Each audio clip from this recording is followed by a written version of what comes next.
Another day, another video, and today I'm doing my predictions for the Scottish Championship. I'll do another video where I'm doing the Scottish Premiership, but I'm filming the two of them back to back, so we'll just see how that goes. But first of all, we are starting with the Scottish Championship.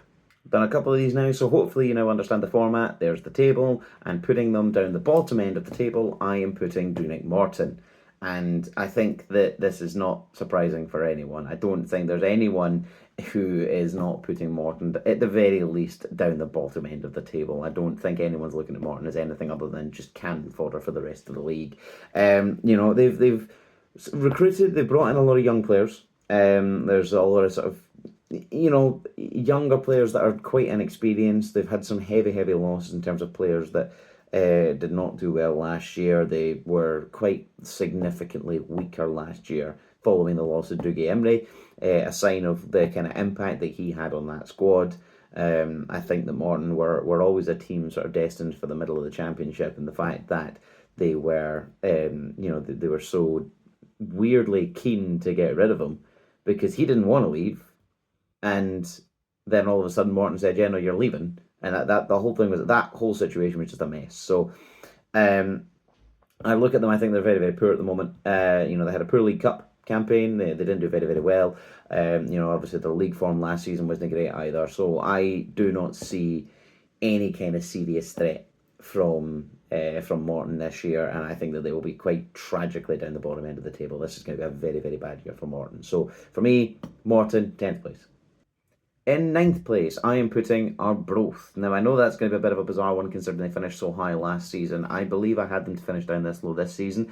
I think that this will be the case again. They were not convincing in the League Cup. I think they got the wins that they needed to get, but in terms of the performances that you were expecting against the tougher opposition, they just didn't step up at all. And I will say as well that I think that they were unfairly I don't think they deserved the 3 points when I went to go see them on opening day of the League Cup against the Spartans. I thought the Spartans were the better team. Arbroath looked like a championship side that kind of rocked up thinking, "Oh, this is going to be easy," and then they were made to work for it. I think, like I say, they've got quite an underwhelming squad. I think they've made a lot of signings, but the signings that they have made don't look very effective. They look kind of weak. Very ineffectual. I look at Arbroath. I think this is going to be a rough year for them this year. Arbroath fans could prove me wrong. They could wind up being fantastic again, going up the top end of the table again in the playoffs again. I don't know, but I don't see a world in which they do well this year. In eighth place, I'm putting Stenhousemuir, and I'll be honest, they were 2 places lower before the League Cup. They were 10th place before the League Cup. I am still confident in the fact that I don't think Stenhousemuir are a championship level team. I am still not really convinced that they're a League One level team, if I'm honest. But Gary Naismith, what he did with that Stenhousemuir team was beyond sensational, was beyond phenomenal, and the kind of football that he had them playing, the way he had, they were very good under Gary Naismith, and he will be a phenomenal loss to Stenhousemuir this season. I think that Morton have set themselves up really poorly, and I think that Arbroath kind of haven't looked like they've switched it on a little bit. I think the early stages of this campaign will see Stenhousemuir do really well until maybe about October time, maybe November time. They'll start to drop off a little bit. They'll tumble down the table, and they will wind up finishing in 8th place, but they're not going to tumble so badly that they find themselves in a relegation battle. Or rather, they will be in the battle, but not in the relegation spots, sorry. They've had some decent recruitment, and like I say, their League Cup was excellent. They were absolutely outstanding in the League Cup. I think, performance-wise, not necessarily, mind-blowingly brilliant, but picking up results and getting points and stuff just where they need to. Convincing wins against the teams beneath them, and then you're coming up against a Partick Thistle on a Livingston side, and you're getting some big points there. I think that they thoroughly deserve to be in the position they're in right now. But I do think that 95% of the reason that they're there is Gary Naismith, and the fact that Gary Naismith is no longer there will affect them badly, which is why I've got them down in 8th place. In 7th place, and I think they can count themselves lucky to be as high as this, it's Queen's Park. Again, much like Stenhousemuir, I just think that the teams beneath them are far worse. I don't think Queen's Park are anything special. I don't think they're particularly good, and I do believe that if not for the tragic fall off that Morton have had since Dougie Imrie left, I could have had them much, much lower down. They've had some heavy, heavy losses. I think that their League Cup performance was kind of just what you expected from them. I didn't see anything particularly brilliant from them. I thought that they did deserve the win against Queen of the South, but when you play the way that you do against a team that's not only in the league below but is also in turmoil, in the way that Queen of the South were, I was surprised by their I was fully anticipating Queen's Park to come away 4-5-0 winners there, and they didn't. They went 1-0 up and kind of went, yeah, that'll be fine, that'll do us. I think perhaps maybe thinking that the opportunity was gone for them to get promoted, to go through to the next round. Maybe just kind of sort of resting on their laurels a little bit. I don't know, but I didn't see them as a team that were going to be particularly good. They're definitely stronger than teams below, like I say, but I think that they just, they're not a team that I'd see doing anything particularly dangerous. So for me, Queen's Park in seventh place. In sixth place, I've decided to put Wraith Rovers. Now, this is going to be a bit bizarre considering how much I was just picking up Dougie Imrie. The difference is that I think that the Greenock Morton squad had a better capability than the Wraith Rovers squad. I don't see a great deal of quality in terms of the players that they have at their disposal. They didn't have a very convincing League Cup performance. They've had some heavy, heavy turnover in terms of the players that they've lost and then the different players that they've brought in. I think that Dougie Imrie is working with what he has, but I don't think he's doing anything particularly dangerous or particularly outlandish. I think that Wraith are a team kind of like what I said about Morton. They're a team destined for the middle of the championship and not really any higher than that. And I think that that's kind of the level that they're confined to. I think this will just be another middly season for them. They won't be mired in a relegation battle. I don't think they'll be chasing any playoff ties or ever. I think they'll just be a fifth place, sixth place team, not really pushing for anything. So yeah, Wraith Rovers in sixth place. Now, this is where things are going to get a bit controversial. In fifth place, I've put Livy. No, it is not because of the performances in the Scottish Premiership last season. It, in fact, has nothing to do with that. It has entirely to do with the organisation of the back rooms, not the meme. The organisation of what's going on with the management team. Glenn Whelan was not a good appointment in my eyes for that team. I think at that point you may as well have just appointed Marvin Bartley, because at the very least Marvin Bartley knows how to manage, I guess. I mean, he was terrible at Queen of the South, and then he was, an assistant for a couple of years, and then he did all right when he came in as the Premiership boss for Livingston towards the end of last season. The whole situation with Martindale and everything that's gone on there is wild to me. Why Glenn Whelan was given the job, I don't know. Their financial situation is still terrible. I think even when you put them in the Championship, they're not great. The League Cup, by their standards, is not great. For a team that was in the Premiership last season, you'd expect them to be, at the top end of that. They were worse than the two Championship sides in their group, one of whom was promoted from League One. And that to me is, I think Livy can constitute it as poor. I think if you're a Partick Thistle fan, you can look at yours and think, it's average, it's not great, it's not brilliant, but we've done enough to get through. So you can look at that as probably a good performance there. Livy, just very, very underwhelming, very, very disappointing. Their turnover, and perhaps I'm wrong about this, is the worst in Scotland. Their signings in to signings out comparison it's almost a 50-50, but they've brought in basically an entire new starting 11 plus subs bench, whilst also losing that. I look at Livy and I think this, so much of what this is destined to fail.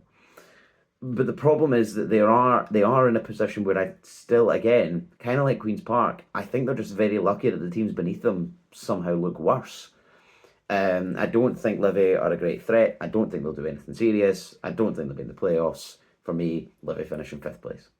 Now, last season, I said that the title race in the Championship would be fought between two teams, which would be St Johnstone and Partick Thistle, and that Ross County would be nowhere near it. I got abuse from Ross County fans, and I got laughed at by Partick Thistle fans who said, yeah, right, we're not going to be that high up the table, not a chance. And yet, with 2 games to go, you still had a fighting chance. You also had it in your hands with 5 games to go, the opportunity to go level at the top with 5 games to go, and you just blew it.